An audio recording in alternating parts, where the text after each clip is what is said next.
Picture this. It's a bright morning in some imaginary countryside, and you're floating above a wide green valley. In the middle of it, there's a massive open pasture, soft grass rippling in the wind like an ocean. Around the edges of the field, you see small farms and villages, each with families, each with a herd of animals. The rules here are simple. The pasture belongs to everyone. No one owns it. Anyone can graze their animals for free. At first, it works beautifully. A few cows here, a few sheep there, the land recovers, and everyone gets what they need. But then something subtle happens. One herder thinks, if I add just one more cow, I'll get a little more milk, a little more meat, a little more money. The grass still looks fine. Why not? He adds the cow. Nothing bad happens. In fact, he benefits. And then another herder does the same. And another. And another. Each one gets a personal gain from adding one more animal, but the cost of damaging the pasture, of overgrazing, is spread across everyone. The grass grows thinner. The soil gets weaker. Eventually, the once lush field turns into a dusty, barren mess. The cows starve. The people suffer. And the tragic part is this: no one person intended to destroy the pasture. Each person's choice was rational. But together, those rational choices produced disaster. That's the chilling idea at the heart of one of the most influential papers of the 20th century, The Tragedy of the Commons by Garrett Hardin. This paper doesn't just explain a clever metaphor, it gives us a lens for understanding climate change, pollution, overfishing, internet spam, traffic jams, and even the way we think about freedom and responsibility in a crowded world. Once you see the world through this lens, you can't unsee it. It's everywhere. Before we dive into how this paper rewired the way people think about shared resources, society, and even morality, this is your quick reminder. If you like deep dives into world-changing ideas, hit that like button, subscribe to the channel, and turn on notifications. It tells the algorithm this content is worth sharing, and it helps us keep making videos like this for you. Now let's get into the story behind the tragedy. Hardin starts with a bold claim. Some problems cannot be solved by technology alone. That sounds almost heretical in a world obsessed with gadgets, innovation, and there's an app for that. But he's very clear. There are problems that come from how we behave, how we coordinate, how we share limited resources. You can't fix those just by inventing a better machine. You need a change in values, what he calls a fundamental extension in morality. Specifically, he's thinking about the problem of population growth, but his logic ends up being much more universal. He asks a deceptively simple question. What are we actually trying to maximize as a society? For a long time, people behaved as if maximum population was the goal. More citizens, more workers, more soldiers. But if you think about it, simply maximizing the number of people doesn't maximize happiness or well-being. Imagine a city where every square meter is filled with a person. Yes, you've got a huge population, but would you want to live there? Not likely. Hardin suggests that once we realize the Earth is finite land, finite water, finite atmosphere, we have to face a hard truth. You cannot have infinite growth on a finite planet. That's where the pasture metaphor comes in. The commons, the shared pasture, represents any resource that is open to everyone and owned by no one. Oceans, air, public lands, fisheries, groundwater, even things like city streets or your social media feeds. Each individual has an incentive to use as much of that shared resource as possible because they get the full benefit while the costs are spread out and delayed. One more fishing boat feels harmless. One more car on the road feels harmless. One more factory emitting smoke feels harmless. But when millions of people make that same calculation, the system crashes. Hardin breaks down the logic of the herdsman on the commons. When the herder adds one more animal, he gets a positive payoff. More meat, more wool, more income. That benefit goes entirely to him. But the damage from overgrazing, soil erosion, reduced grass growth, eventual collapse of the pasture, is shared by all the herders. So for each individual, the math always seems to say, add one more. And as long as each person follows that logic, Destruction is not just possible, it's inevitable. The tragedy is built into the structure of the situation. Here's where it gets even more interesting. Hardin argues that our modern world is full of situations like this, but we often pretend they're not. Take pollution. Instead of overusing the pasture, people are now using the air, rivers, lakes, and oceans as giant garbage cans. A factory that dumps waste into a river dodges the costs of proper treatment. It saves money, boosts profit, and maybe keeps prices lower for customers. But the river becomes poison for everyone downstream. The company gets all the immediate benefit, the public shares the long-term cost. Just like the herdsmen and their cows, each polluter's decision seems rational in isolation, but together, those decisions create a shared disaster. Hardin points to the air over a city, the oceans treated as limitless sinks, the sounds blasting into public spaces, advertising, noise, even mindless music, as modern commons. It's like everyone has a microphone in a crowded room and decides to talk just a little louder. At some point, no one can hear anything. And this leads us to one of the core questions of the paper. How do you stop the tragedy? Why don't people just restrain themselves? Hardin's answer is unsettling. Simply asking people to do the right thing is not enough. Appealing to conscience alone fails, because the person who obeys their conscience loses out to the person who doesn't. Imagine two factories on the same river. One spends extra money to treat its waste because the owner wants to protect the environment. The other doesn't care and just dumps everything. In the short term, the irresponsible factory has lower costs and more profit. The responsible one might go out of business. The message to the market is clear. If you care, you lose. Over time, the people who ignore conscience win, expand, and set the new norm. Hardin pushes this to an even more dramatic conclusion by talking about population and reproduction. He imagines a world where some families voluntarily limit how many children they have because they care about overpopulation, while others deliberately have as many as possible. If the second group has more surviving children, and those children share the same attitudes, then over generations, the population becomes dominated by people who don't feel bound by the restraint the first group tried to live by. In that sense, he says, conscience can become self-eliminating. If being responsible makes you weaker in a competitive environment, responsibility itself slowly disappears. That's a scary thought, and it's one reason why this paper is still controversial.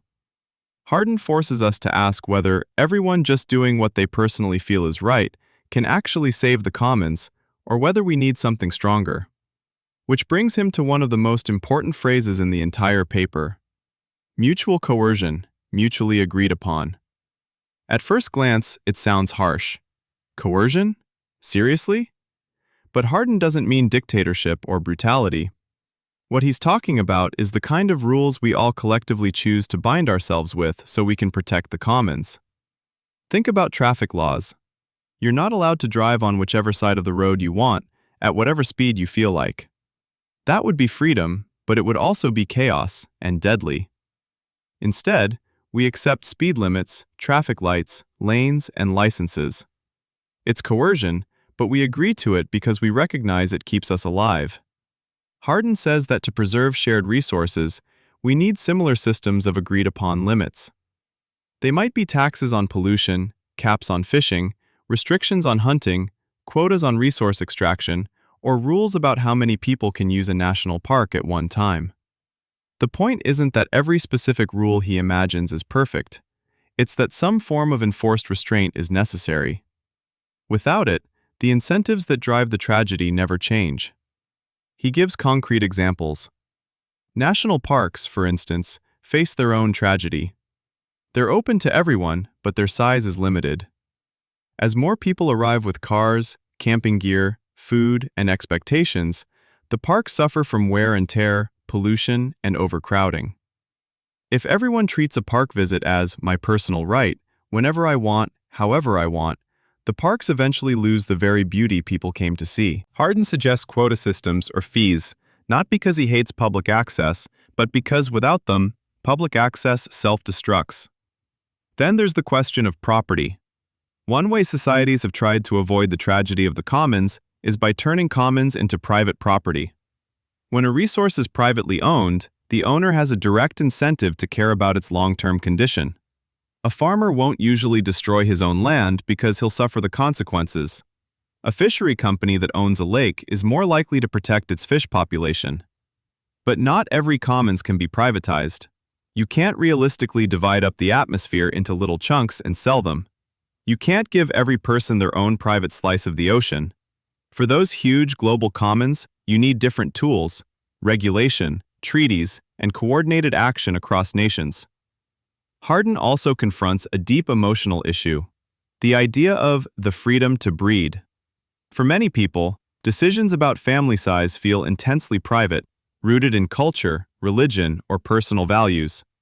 Hardin argues that in a world where population can grow without limit but resources cannot, treating reproduction as a purely individual choice, completely detached from its impact on the commons, simply doesn't work. He warns that if we insist on absolute freedom in this area, we may end up sacrificing the quality of life for everyone, including future children. His language in the paper is stark and often criticized, but his underlying question is still being debated today. How do we balance individual freedom with collective survival? The paper doesn't provide a neat, one-size-fits-all solution. Instead, it lays out a way of thinking. Identify the commons, understand the incentives, and then design systems where responsible behavior isn't punished and destructive behavior isn't rewarded. Sometimes that means laws. Sometimes it means cultural norms. Sometimes it means economic mechanisms like carbon pricing or congestion charges. The key is that we can't just hope people will magically restrain themselves in a system that rewards not restraining themselves. Toward the end, Hardin talks about something he calls the recognition of necessity. It's the point where we collectively accept that certain freedoms must be limited so that other, more important freedoms can survive. For example, you might lose the freedom to dump waste wherever you want, but you gain the freedom to drink clean water. You might give up the freedom to burn unlimited fossil fuels, but gain the freedom to live on a planet with a stable climate. You might give up the freedom to graze unlimited cattle on a common field, but gain the freedom to have food security and a functioning ecosystem. The message is uncomfortable, especially in cultures that idolize the idea of unlimited personal freedom. But Hardin is asking us to think more deeply. What is the point of absolute freedom if it leads to a world where the commons, the very foundation of life and society, is destroyed? A dead ocean, a ruined atmosphere, a collapsed climate system, or a stripped landscape don't care about ideology. They only respond to what we actually do. And here's where this paper becomes incredibly relevant to your life. The tragedy of the commons isn't just a story about pastures and pollution. It's about how we behave online, how we spam, troll, overpost, or exploit attention. It's about how we treat shared spaces in cities, litter, noise, vandalism. It's about how we think of our time, our attention, and even our mental health in a hyper-connected world. The logic is the same. When everyone tries to maximize their own short-term gain from a shared space, the space itself becomes less valuable for everyone. The real power of Hardin's idea is that it gives you a kind of mental X-ray vision. When you see a problem that seems unsolvable, like climate change, collapsing fish stocks, traffic that gets worse every year, or social media that feels more toxic over time, you can ask, is this a tragedy of the commons? Are individuals acting rationally in ways that collectively produce disaster? If the answer is yes, then the next question is, what kind of mutual, agreed-upon rules would flip the incentives?